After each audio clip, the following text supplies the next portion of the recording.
araw, nakatuwaan, maglaro sa likod ng leon ang daga. Siya nagpadulas sa likuran ang leon. Sa sobrang tuwa, di niya napansin nagising ang leon para kakainin siya nito. Sinabi ng daga, "Wag mo akong kainin. Nakutuwaan lang ako maglaro sa likuran mo. Wag mo akong kainin. Wag mo akong kainin. Parang awa mo na."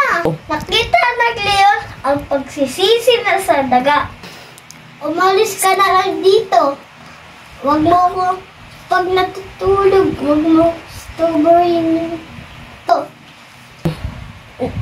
Lumipas ang maraming araw, namasyal ang daga sa kagubutan. Nakita niya